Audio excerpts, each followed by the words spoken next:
The greatest form of control is dependency. You need this to survive, and because of this economic Armageddon we have created, we are the only way you're going to get it. And you know, to get it, you do exactly what we say. Everything is a frequency. My voice now is a frequency. Mendacity, lies, deceit is a frequency. Truth is a frequency, a much more powerful frequency.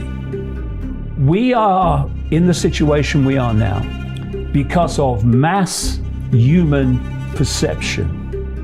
Part of that perception is there is a dangerous virus, so I must stay indoors because the authorities are looking after my interests and they've told me that I have to, and if I go out I might catch this deadly virus and oh my God, we're all going to die. If you concede to stupid, you become bloody stupid. You can't produce a vaccine for something you've not isolated. But if it's a scam to put what's in that vaccine into every man, woman, and child on the planet, then you don't need to develop a vaccine for a virus, because that's not the idea of the vaccine. The idea of the vaccine is to get into people what has been planned to be in there all along. The synthetic human they are planning in the next stage is designed to have no means of procreation. We are love, that's what we are. Everything else is what we are programmed to perceive that we are, and that's the enslavement. We need people to stand up, look the dragon in the eye, and wait for the dragon to blink, because it will.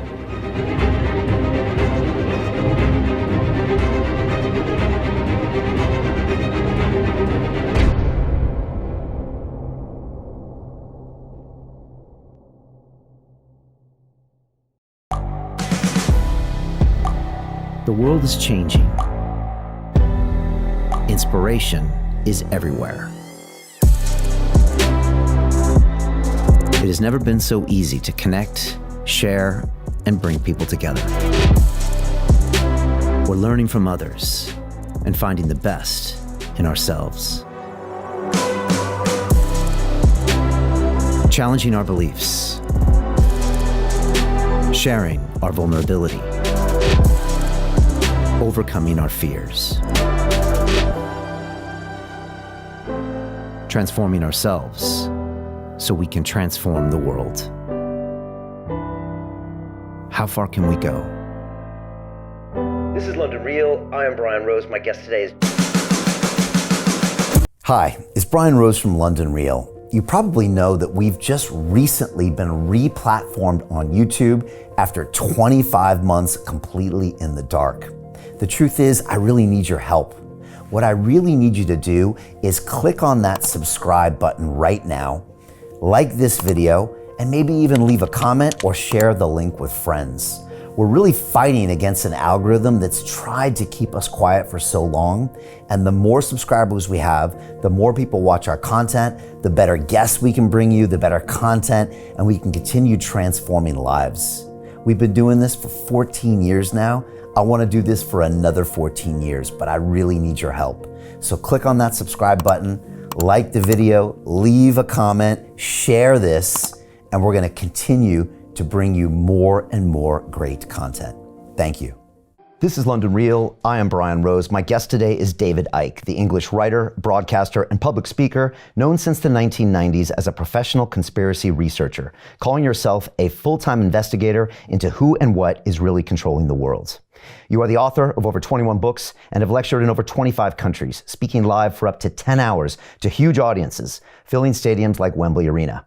You are here for the third time this year to talk about the COVID-19 pandemic and global lockdown, the looming economic recession, dangerous technology rollouts, potential mandatory vaccinations, and the violation of our basic human right to freedom of speech. David, welcome back to London Real. Thank you, Brian. First of all, I want to announce that we are streaming now on our new Digital Freedom platform, which is a censorship-free, independent broadcasting system that is of the people, by the people, for the people, and available exclusively through our website at londonreal.tv. Can everyone watching please share this link now via the sidebar to any and all of your social media channels? Let me repeat that. Can everyone watching please share this link now via the sidebar to any and all of your social media channels? This is important. Simply ask your friends and family to give us 15 minutes, and then they can decide.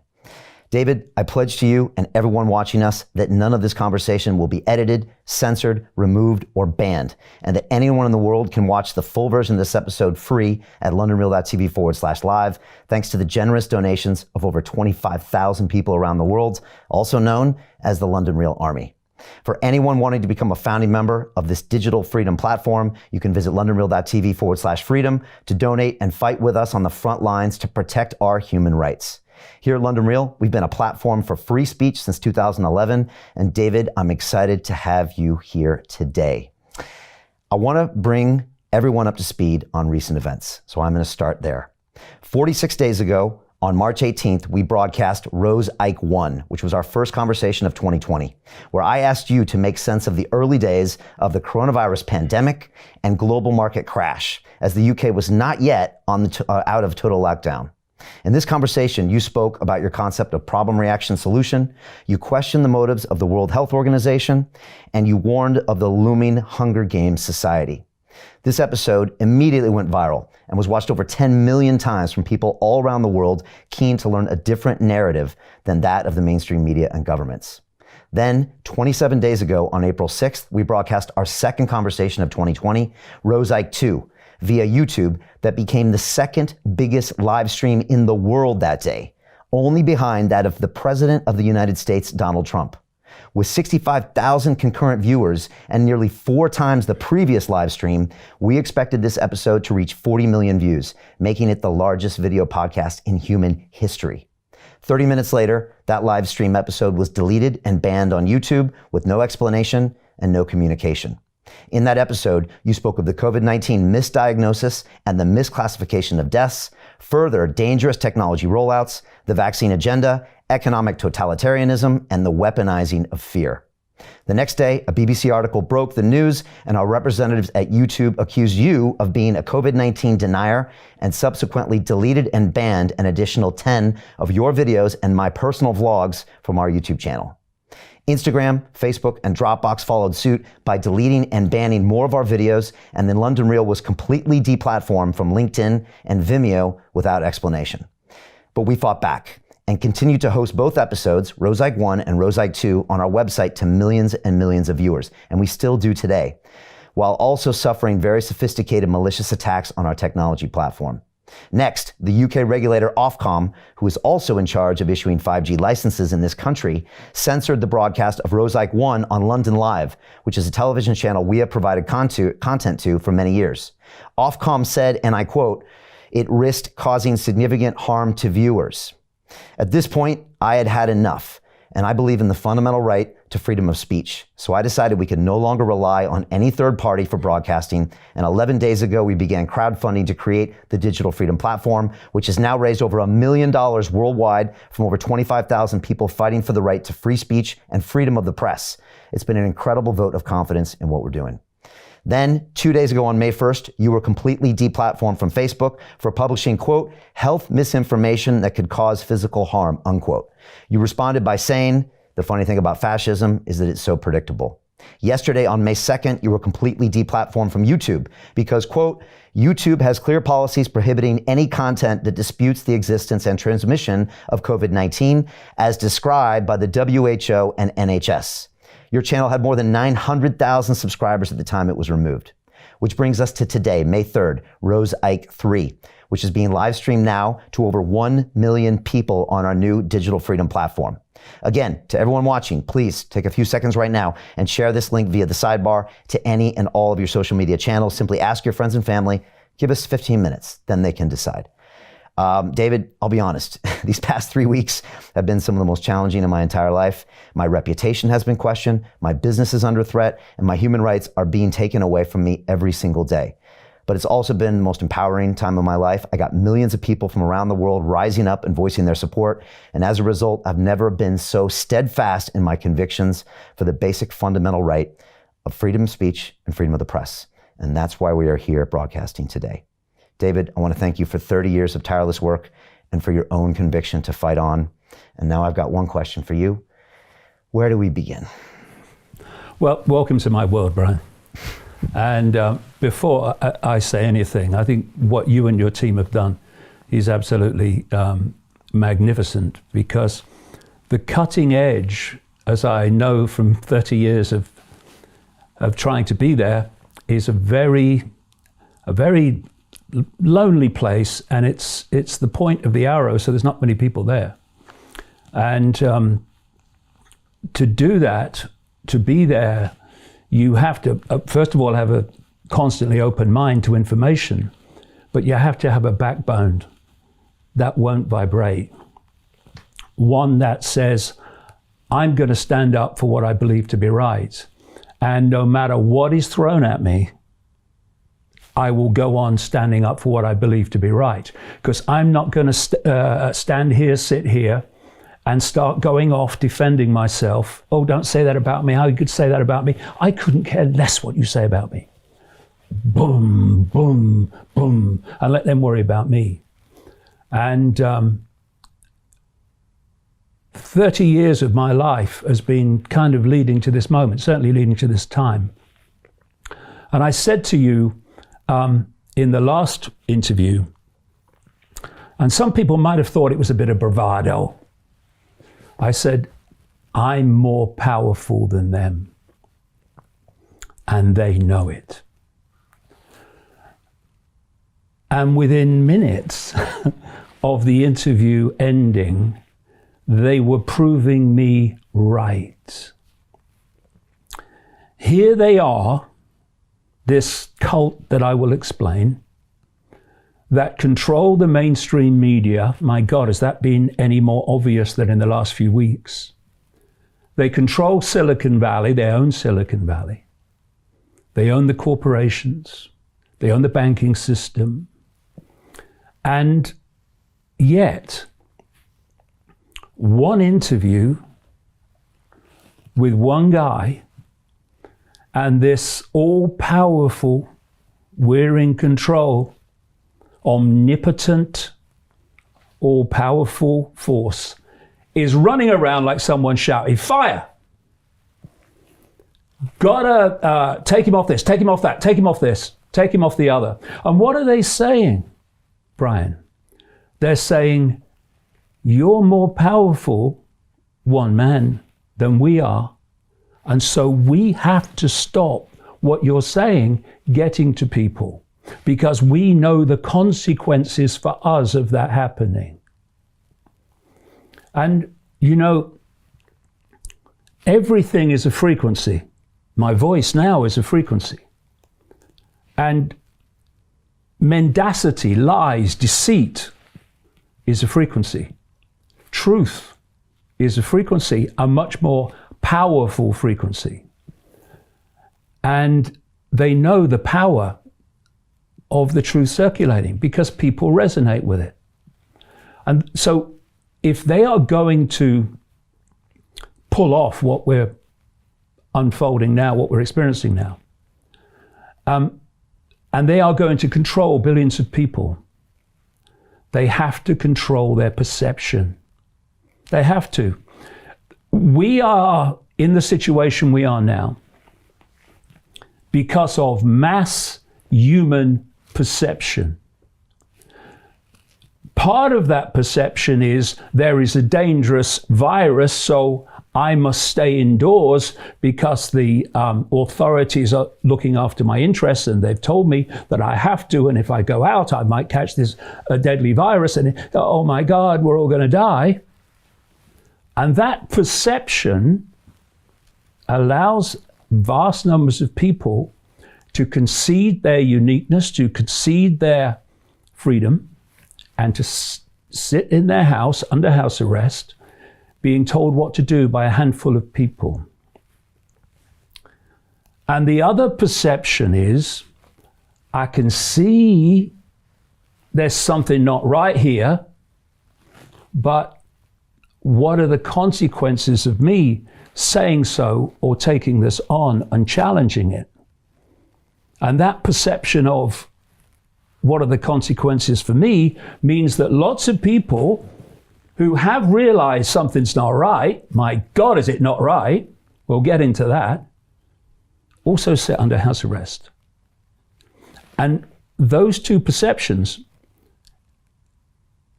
they are the reason that this is happening.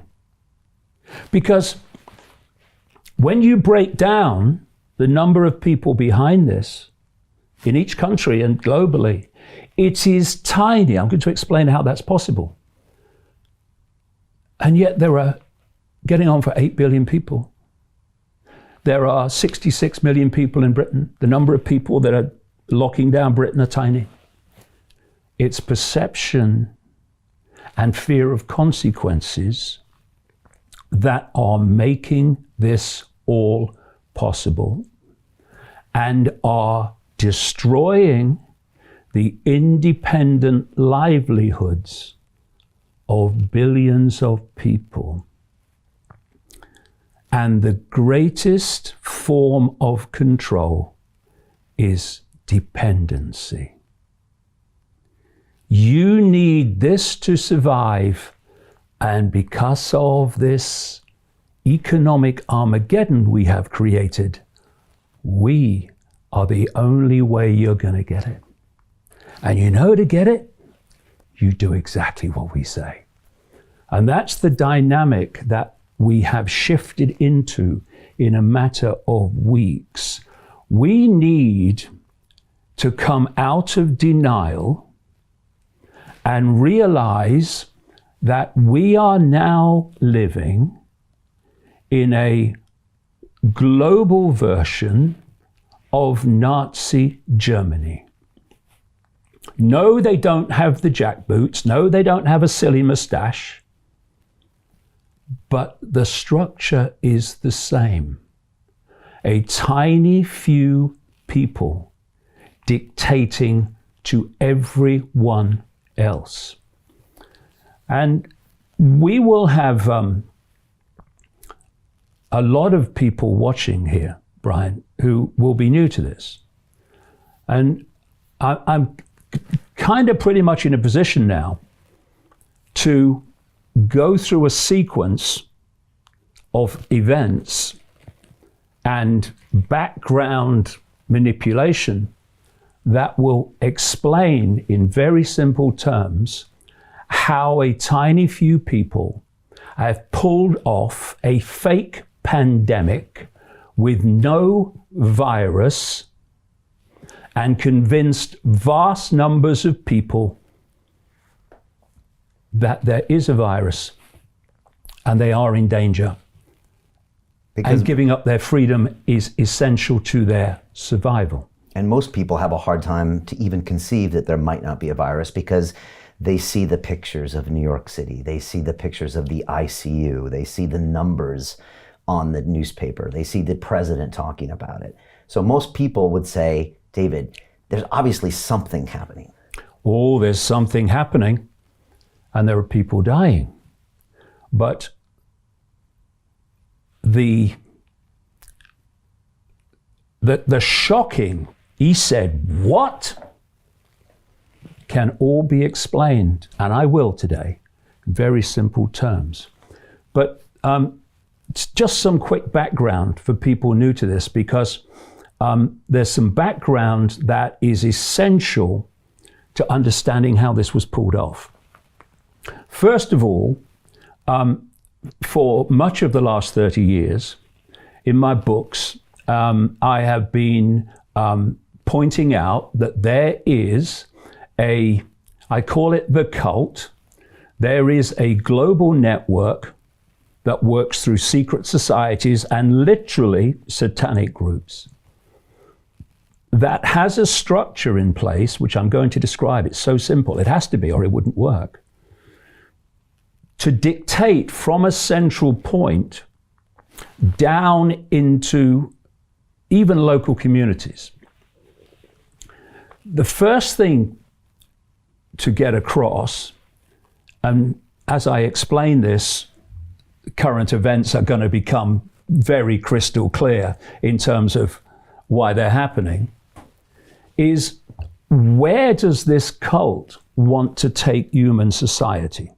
This is not something that's happened in weeks. This goes back a very, very long period of time.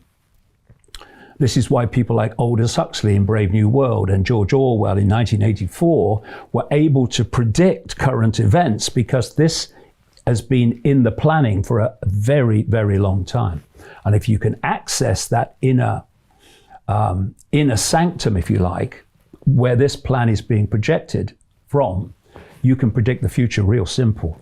Because if the plan for the transformation and the direction of human society is not challenged, if there's not an intervention by people to stop it, then it will happen.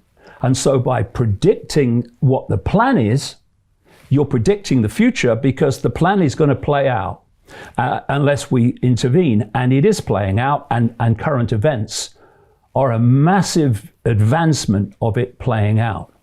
So where do they want to take the world? I've been describing this for a long, long time as what I call the Hunger Games Society, obviously named after the movie trilogy. And the reason I use that phrase is because where they want to take the world, and I will emphasize again, this is not me speaking now since the lockdown and the pandemic hoax. This is me speaking decades ago, writing decades ago, that this was the plan. And the Hunger Games Society is designed, if you think of a pyramid, to have a tiny few at the top. We call them the 1% today. And at the bottom, the rest of humanity, basically, in dependency, in deprivation, in poverty, and crucially, again, the word dependent upon the 1% for the means of survival. And in between the 1% and the rest of the population in this Hunger Games society, you have in the end, what they want it to be is a police military state, a fusion of the two. But a police military state which imposes the will of the 1% upon the rest of the population and stops the population challenging the 1%. Now, I've been saying over all these years, this is where they want to take us. And one other level of this, again, as I've been saying for a long, long time, is that this Hunger Games society would be controlled by technology. So we're talking about a fascist, communist, global society with an addition, that it is controlled by technology, which makes it what people call a technocracy, which is defined as a society not controlled by elected politicians. They want all rid of all that, but by technocrats, by bureaucrats, by scientists, by medical bureaucrats and technocrats, by engineers and scientists, etc. And we've been moving in that direction very clearly. But what do you need more than anything if you're going to make that society reality? You have to destroy the independent livelihood of vast numbers of the population. Because while they're running their businesses and employing people and operating independently, making money, paying employees, you're not going to put humanity in totality in the bottom reaches of that Hunger Games society in deprivation, in poverty, and dependency on the few. And this fake pandemic, which I'm going to explain, has been employed for many reasons, but profoundly right in there is to have a lockdown of business, particularly small business, which almost in vast numbers will not survive. The big people can. To have a lockdown long enough to destroy the independent livelihood of vast numbers of the human population. And at the end of our first interview, Brian, you said to me, well, where does it go from here? And I said, what they're going to do is they're going to keep this going until they reach the point where they think we've now reached a situation where we've transformed human society, we have destroyed the independent livelihood of enormous numbers of people, and it's irreversible. And that's what they're holding on to. And what you're going to see is some of it rolled back, as little as they can get away with. And then they're planning new waves of the virus, which we're going to get into, and then they will bring lockdown back. And the other part of this is they want the whole human population vaccinated, and we'll get into that later, and the almost indescribable extremes of psychopath that we have in Bill Gates. So that's where they want to take society. Okay. Let me ask you a quick question. Yeah. Why would someone who was a member of the 1%, who, take, for example, Gates, with hundreds of billions of dollars, and say the 1% is wealthy, they have real estate, they have jets, why would they want more? Well, because I think this is something we should get into later, because I can explain this. But this is not about money, you see. This is about control. This is about a complete takeover, not just of humans in the physical sense, if you like. It's to take over their minds and their perceptions directly in the end through connecting their brains, human brains, to AI, which they're already talking about, and they're already giving us a time scale of 2030. And all this is going on now. They're all stepping stones to that. And why do they want to do that? Why? Well, that is a big picture, which would be better, I think, a little bit later on, when I can get into all that. Who are these people and why are they doing it? Because it goes very, very deep. And they are hijacking human society. They're hijacking the human race. And later in the chat, we should get into that, because it's apparently far out, but less and less far out, as what we thought was far out in terms of this would never happen is now happening. But the point about, we talked about where they want to go. So how do they take us there? And what's the structure that allows them to pull off something like this global fake pandemic, as I would call it? If you think of a transnational corporation, the structure is basically the same, except that instead of subsidiaries in different countries, it's secret society networks and family bloodline networks. So you have a central point, say the headquarters of this cult, and it operates in the shadows. And it's dictating from the center. Then in each country, you have subsidiary networks of this cult. And their job in each country is to control that country's politics, government administration, what we call with control of the intelligence network, control of the military, and so on. We call the deep state now. We even have a word for it. I've been writing about this for decades. Now people are actually calling it the deep state. So you have these networks, and they are there to control the politics, government administration, major corporations, the banking system and finance, and the media, ownership of the media, to control perception by controlling information. And part of these different pyramidal hierarchies with the cult at the top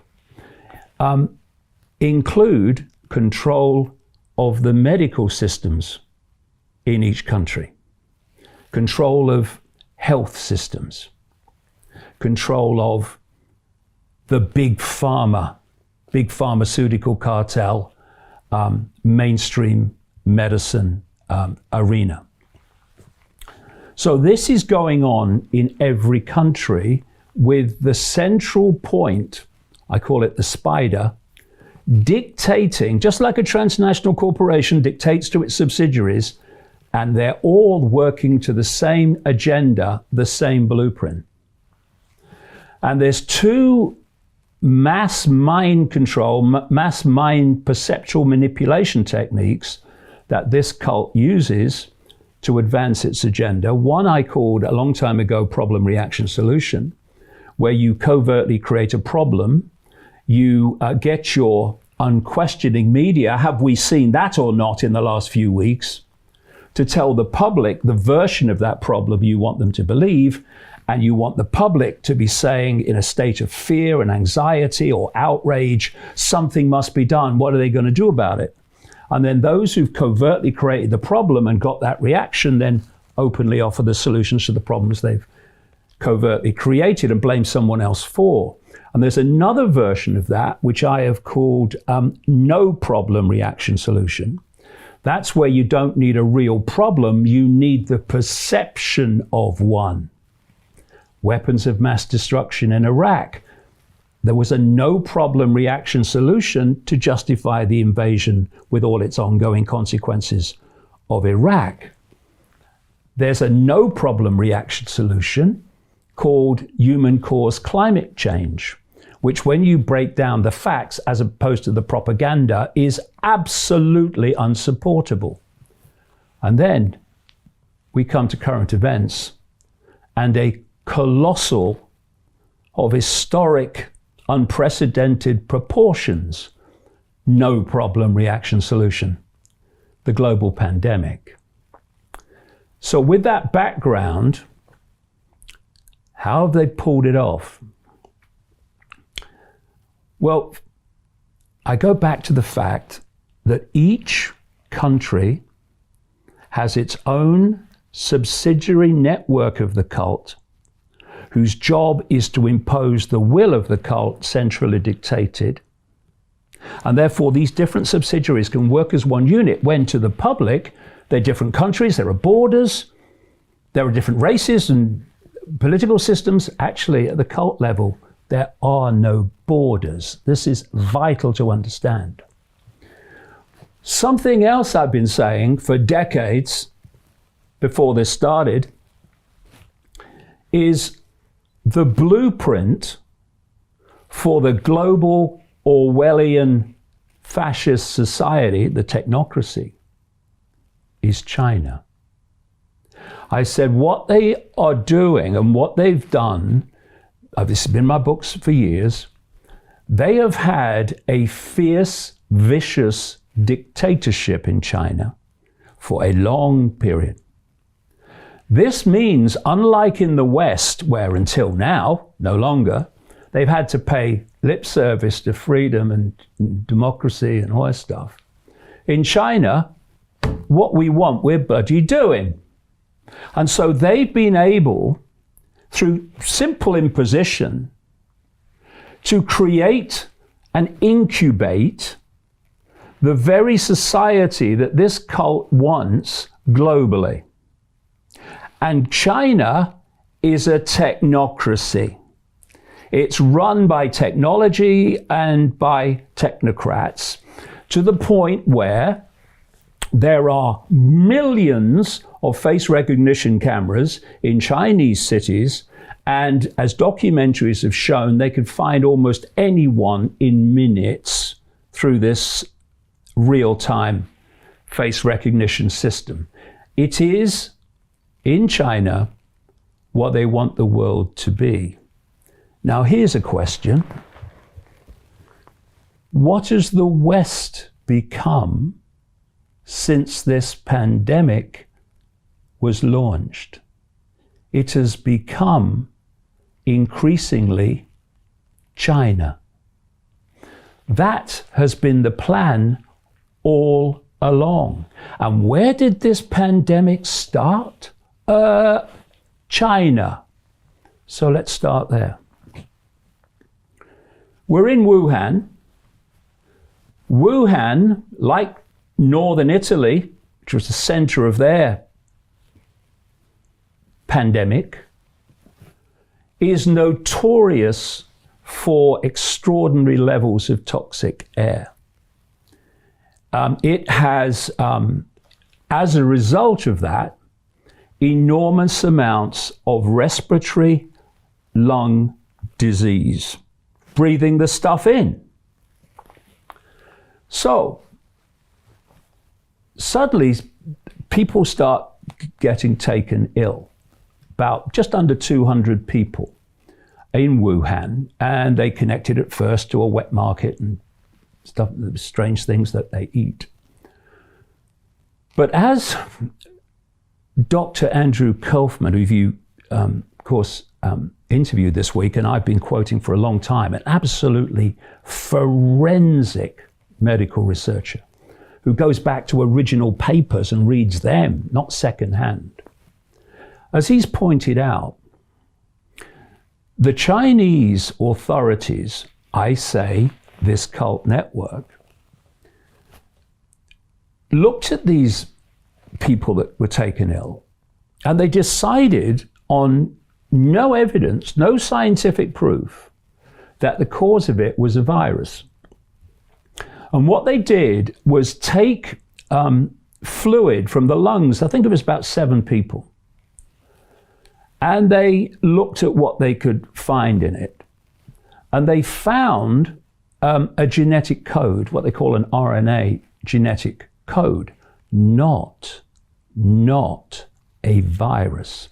As Kaufman points out, at no point has this genetic material been what they call purified to get rid of all the other material in the code and leave just the virus, which they say is causing this illness that they're claiming.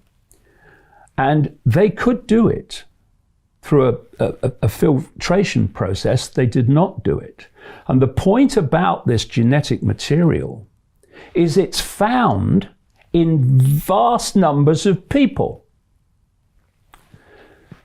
And so when they started testing for it, and this PCR test that they're testing for COVID-19 all over the world now, as doctors and scientists have pointed out, those with the guts to come out, they ain't testing for COVID-19.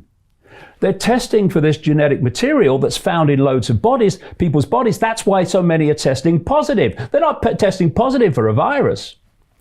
So what happened in China, stage 1, is first of all, they started diagnosing this new virus they have not purified and shown to exist through symptoms. They would really struggle in Wuhan to find respiratory symptoms, wouldn't they? Just like everywhere. So they start saying that these respiratory illnesses that you find all the time in Wuhan were now this new virus. No proof. And so the numbers started getting up. And then they introduced this test, which is not testing for a virus, it's testing for genetic material that loads of people have in their body as a matter of course. Therefore, they're testing positive. And if you remember, there was this massive hype. They built hospitals in days, to meet, oh God, what's happening? Oh, we're all dying. When you actually break down the numbers now, the number of people who appear to have died from this in China dramatically less than we were led to believe. So now the media eventually starts hyping this up. Ooh, this could come to the West, this could come to the West. And the numbers were going up in China. Oh, we're all going to die. And then it starts moving westward.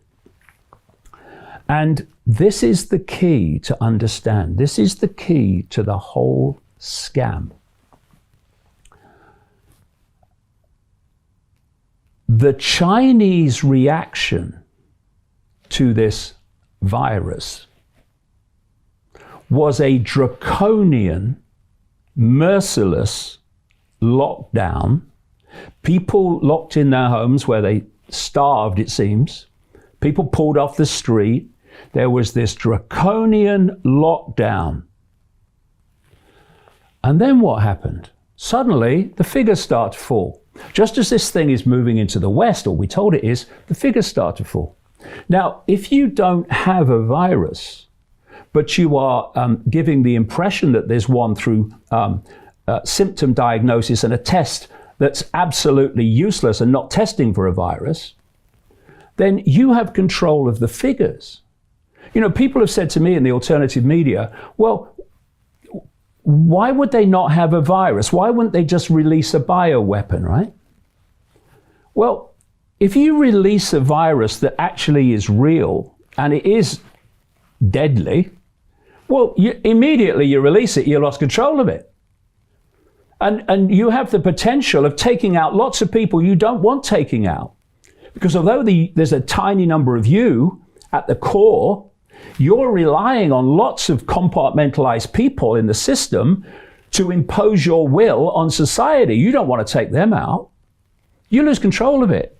But if you are creating the illusion of a virus through figures and symptoms that are other diseases, and through a test that is testing positive for a genetic material that loads of people have in their body and not for a virus, and if you are giving the impression that lots of people are dying from this virus because you're telling doctors, we'll come to this, and they've admitted it, lots of them, you're telling doctors that if they test positive for COVID-19, i.e. this genetic material, which loads of people have, then COVID-19 must go on the death certificate, even if they've died of lung cancer or heart disease, or they've fallen down the frickin' stairs. People who are new to this will go, that's ridiculous. No. This is what is happening, and this is what brave doctors that have come out are telling you. And indeed, you can see the legislation and the regulations. Do you know, in places like Scotland, it's the rule that if someone is testing positive for COVID-19, in other words, this genetic material, not the virus, and they die within 28 days, COVID-19 has to go on the death certificate. This is how they're scamming it, right? And we're seeing testimonials from doctors in America that are being pressured to write things on an autopsy report. They've never experienced that in their careers. He said, you always just say the facts, but we've seen these doctors in California and New York City and a lot of places that saying they're being pushed for this diagnosis. Now, here's a question straight away.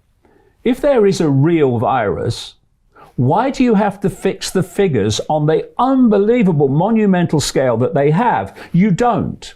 You have to fix the figures when there's a scam going on. That's why in the climate change arena, fixing the data has come to light so often, because they don't have a real problem, so they have to fix the data to give the impression that they do. In the same way, they don't have a real virus, so they have to fix the data to give the impression that there is one. Now, if we go back to China, so it was absolutely crucial, for reasons that will become clear, that when this thing started in China, that the Chinese model of responding to it, which was a draconian lockdown, became the blueprint for dealing with this pandemic. So immediately that started, and they had those incredibly vicious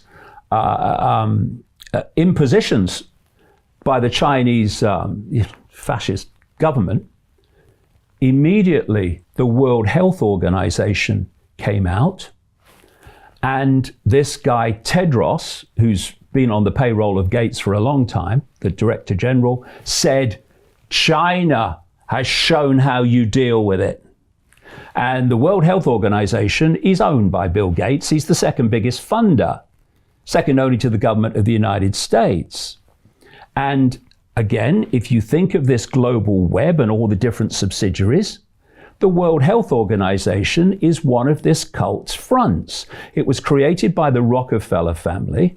It's now run by Bill Gates. It's his personal fiefdom on behalf of the cult, because he's a cult operative. And this... To continue watching the rest of the episode for free, visit our website londonreal.tv or click the link in the description below. Most people will never see this opportunity. Dubai luxury transformation projects have historically delivered 40 to 90% annual returns. That is incredible. These were once reserved only for insiders with access. I spent 15 years on Wall Street, and I learned this: the biggest returns always go to the people who get the call first. Now, you finally can. We've just received a brand new project with major upside potential. Allocations move fast. Click the link, apply now, and speak to my team. This is your chance to see what others never will.